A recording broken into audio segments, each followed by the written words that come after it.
Amma sat on the small porch outside her apartment in Accra, eyes shining with excitement.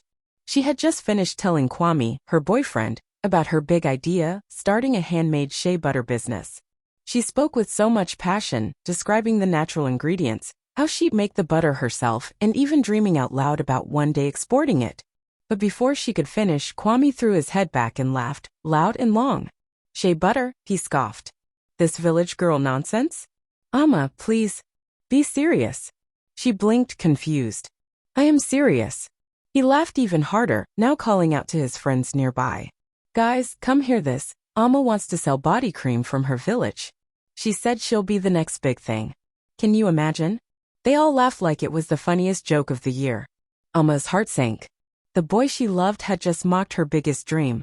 He didn't stop there either. "Get a real job," he said coldly. "You went to school for this?" Amma didn't respond. She just stared ahead, trying to hold back tears. She wasn't angry, just hurt. Deeply. She had shared a piece of her heart, and it had been thrown back in her face. That night, lying in bed, she stared at the ceiling. The words kept ringing in her head, village girl nonsense. But somewhere deep inside, something shifted. She wiped her tears, sat up slowly, and whispered to herself, "I'll show them. One day they'll see." Amma felt broken after that night in Accra. The laughter, the mocking, it stayed in her mind like an echo she couldn't silence. But even with the pain, she refused to let go of her dream. If no one believed in her, she would believe in herself. That was enough. She packed her things and went back to Tamale, where her mother still lived. It wasn't easy. She had very little money, just what she'd saved from her last job. No fancy equipment, no big team, just a small idea and a big heart. Her mother gave her a tiny space in the backyard, and that became her first factory. Every morning, Amma woke up before the sun, boiled the nuts, stirred the butter with her bare hands, and filled each jar like it was gold. She mixed with love. She packed with care. But days passed. Then weeks. And nothing. Just a few small orders. Some people in town even laughed when they saw her. "Is this the big dream you left Accra for?" they said. Amma smiled through it. Even when it hurt. Even when she cried quietly at night. Something inside her kept saying, "Keep going." One hot afternoon, her younger cousin recorded her while she was mixing shea butter under the blazing sun. Amma didn't even know he was filming. She was in her zone, sweating, focused, glowing with determination. He posted the video online with the caption, "Support small dreams." She's building something. At first, nothing happened. Then suddenly the video took off. Thousands of views. Comments from strangers all over Ghana and even outside. "Who is this girl? This is the kind of hustle we love to see. Where can we buy?" Amma watched in disbelief as her phone buzzed nonstop. Orders started coming in, 5 jars, 10 jars, 20. People wanted the same butter they saw her make in the video. She cried again that night, but this time it was different. It wasn't from pain. It was joy. The same hands that were once mocked were now building something real. Something beautiful. This was just the beginning. Amma stood in her little room, surrounded by jars of shea butter, and smiled. She finally had a name for her dream. Glow Ghana. It came to her one night while mixing a batch. She thought, this isn't just butter. It's confidence. It's beauty. It's Ghana. And just like that, the name was born. With every order, Amma carefully placed stickers with her new logo on the jars. It wasn't perfect. Sometimes the labels were crooked, sometimes she spilled a bit of product, but she gave it her all. Word began to spread. A small market woman in Bolgatanga started buying in bulk. Then another in Tamale. Soon stores in Accra and Kumasi were calling. "Can you supply 100 jars?" someone asked. Amma held the phone, trying not to scream with joy. "Yes," she said calmly. But inside she was dancing. Then came the moment she never expected. A beauty influencer on Instagram posted a glowing review of Glow Ghana, showing off her soft skin. "I don't know this girl," she said in her video. But her product? 10 out of 10. Overnight, Amma's followers doubled, then tripled. Orders were coming in faster than she could pack. Amma knew she had to grow. So she took a deep breath, gathered all her earnings, and rented a small space in town. It wasn't fancy, just 4 walls and a roof, but it was hers. She hired 2 local women to help, teaching them how to mix, pour, and seal every jar with care. While Amma was rising, Kwame was scrolling. Still job hopping, still blaming the world. still sleeping on his cousin's mattress in Kumasi. He'd see Ama's posts, smiling at expos, shaking hands at trade fairs, standing beside her products with pride. He never liked or commented, but he saw everything. Ama didn't have time to think about him. She was too busy building. From backyard dreams to businesswoman, from mock to mentioned, Glow Ghana was no longer just an idea. It was a movement. And Ama? She was just getting started. Ama had come a long way. From mixing shea butter in her mother's backyard to now running a full business with her own team. She had moved into a beautiful apartment in Accra, 2 bedrooms, bright windows, her own office space. Her mornings started with green tea, not stress. And yes, she finally bought her first car. A small, shiny SUV with glow on the number plate. Every time she started the engine, it felt like a small victory. Glow Ghana was growing fast. She now had 5 full-time staff, women from her community who helped her with production, packaging, and orders. They laughed together, worked hard together, and Ama made sure they were treated well. She remembered how it felt to start with nothing, and she didn't want anyone working with her to feel small. On social media, things were blowing up. Her Instagram was now verified. Influencers and even a few celebrities were tagging her products in their skincare routines. One famous actress posted a photo with the caption, "Only Glow Ghana touches this face." The comments went wild. People were calling Ama the Shea Queen. She smiled but stayed focused. There was still more work to do. Meanwhile, somewhere in Kumasi, Kwame sat on his cousin's bed, phone in hand, jobless again. He'd just been fired from another office job, late too many times, excuses running thin. Life was not going the way he thought it would.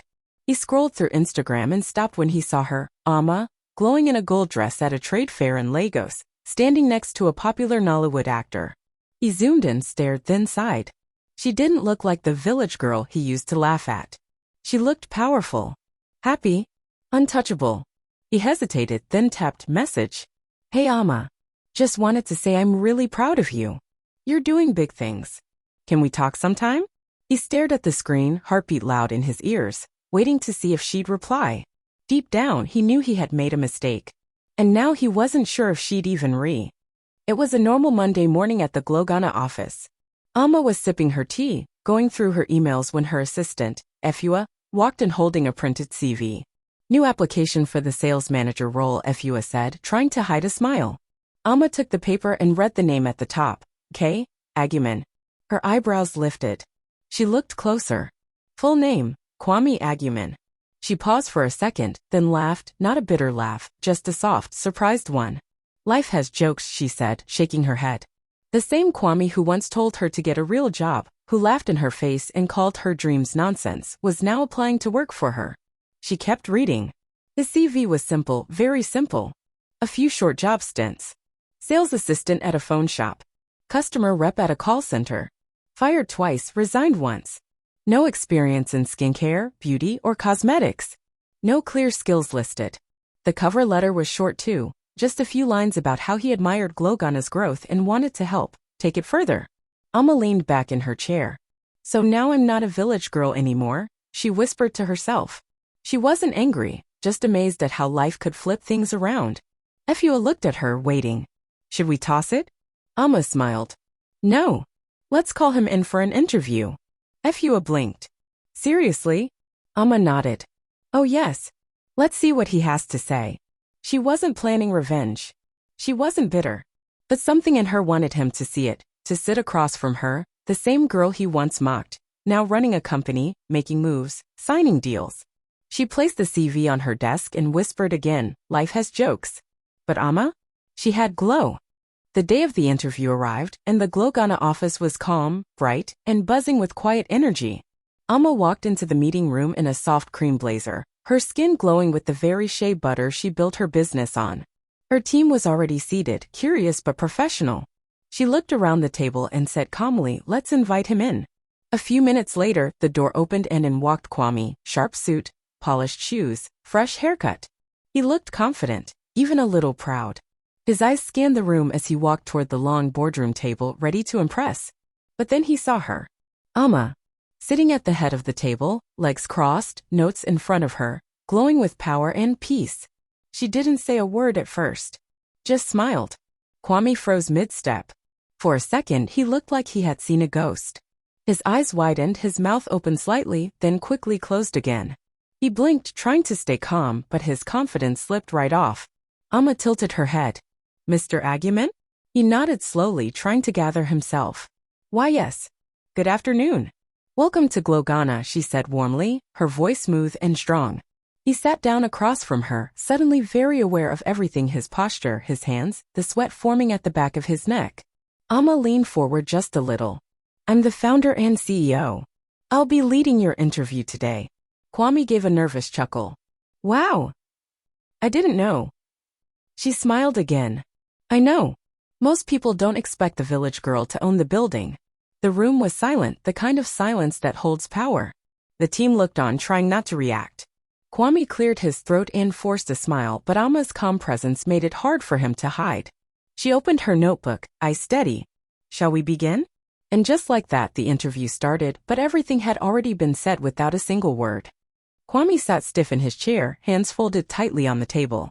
His eyes kept drifting to Amma, still trying to believe this was real.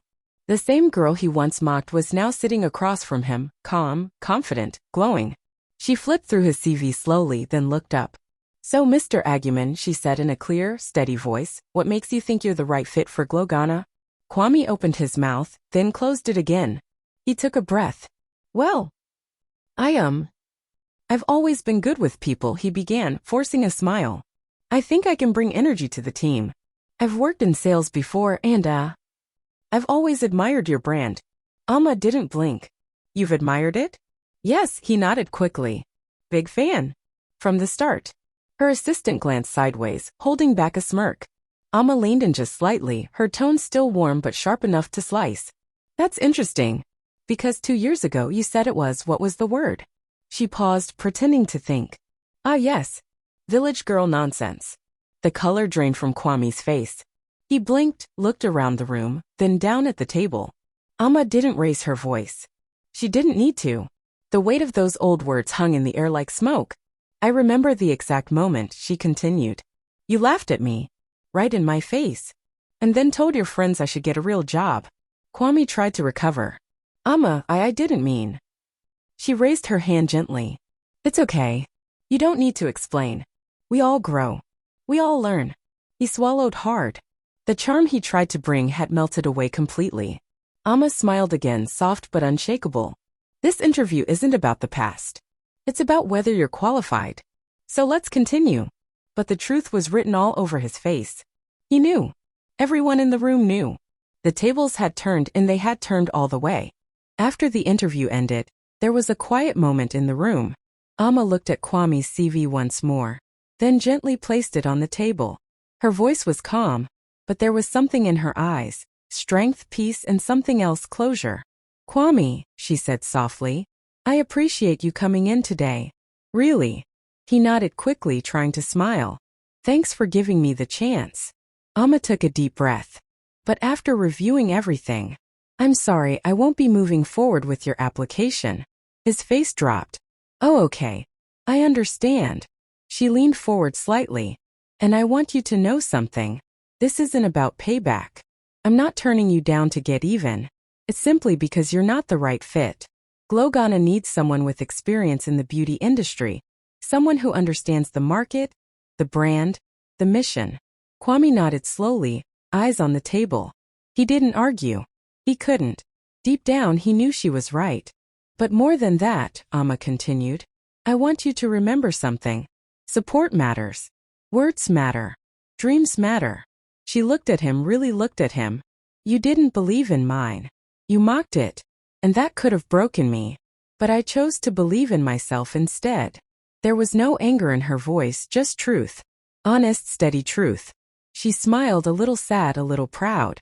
You still have time to find your own path. But next time someone tells you their dream, don't laugh. Listen. Encourage them. Or at the very least, don't stand in their way. Kwame nodded again, slower this time. His voice was barely above a whisper. You're right. I'm sorry. Amma stood and extended her hand. I hope you find something that's truly meant for you. He shook her hand, eyes filled with something he hadn't felt in a long time, humility. Then he turned and walked out of the Glogana office, quieter than he had come in. Amma watched him leave. She didn't feel victorious. She felt free. She had nothing to prove anymore. Her success. Amma's journey was far from over. In fact, it was just beginning to shine even brighter. After years of hard work, Glowgana had become more than just a local brand. One day, an email arrived from a major skincare distributor based in South Africa. They had seen a video about her story and were impressed by her product quality and brand values. The email read, "We believe Glowgana could do very well in our markets. Let's talk partnership." Amma sat in silence for a moment, holding her phone, heart pounding. She had dreamed of going global and now it was finally happening. The deal went through within weeks. Glowgana products would now be stocked in stores across Johannesburg, Cape Town, and Durban. New packaging, bigger production, more jobs. She expanded her team again and moved into a larger facility. Every new order felt like a message to her younger self. You did it. But that wasn't all. A few months later, Amma was nominated and won Young Entrepreneur of the Year. When they called her name at the award ceremony in Accra, she stood up slowly, eyes full of tears. On that stage, she didn't just represent a business. She represented every girl who had been laughed at, every dream that was doubted. Not long after, she got another invitation, this time to Nairobi. A Women in Business Summit wanted her to share her story. Amma walked into that room filled with powerful women from across Africa and told them the truth. How it all started in her mother's backyard, how people laughed, how she almost gave up, but didn't. The video of her speech went viral. Again, clips flooded TikTok and Instagram. Tweets called her the Shea Butter Queen. One headline stood out, "From Mock to Mogul, the Glowgana story." Amma smiled when she saw it. It wasn't about proving people wrong anymore, it was about proving what's possible. She was no longer the girl mixing butter under the sun. She was a businesswoman, a speaker, a leader. And she was just getting started. One sunny afternoon, months after her Nairobi speech and South African deal, Amma flew to Kumasi for a quick visit. She decided to walk through one of the local markets, just to breathe and feel the energy of everyday people. Something she always loved. As she turned a corner near the phone accessories stalls, she saw him. Kwame. He was standing under a blue umbrella, arranging cheap phone cases on a wooden table. His shirt was a little worn, and the hustle in his eyes had softened. He looked up and their eyes met. For a second, time froze. Kwame gave a small, quiet nod, not proud, not bitter. Just respectful. A man who now understood. Amma didn't stop. She simply gave him a warm, knowing smile. Then she walked on, heels clicking gently on the pavement, her team a few steps behind. She didn't need to say anything. Her walk, her glow, her peace, they said it all. As she disappeared into the crowd, her voice echoed in the air like a soft voiceover in a movie. They laughed at my dream, now I employ dreamers. A few weeks later, news broke online. Glowgana opens new production factory in Abuja, Nigeria. Photos showed Amma cutting the ribbon in a gold dress, surrounded by women in bright head wraps, all clapping and smiling. That backyard in Tamale? It was now just a memory, the place where it started, not where it stayed. Amma had gone from mock to mogul, from laughed at to leading. And this was only the beginning.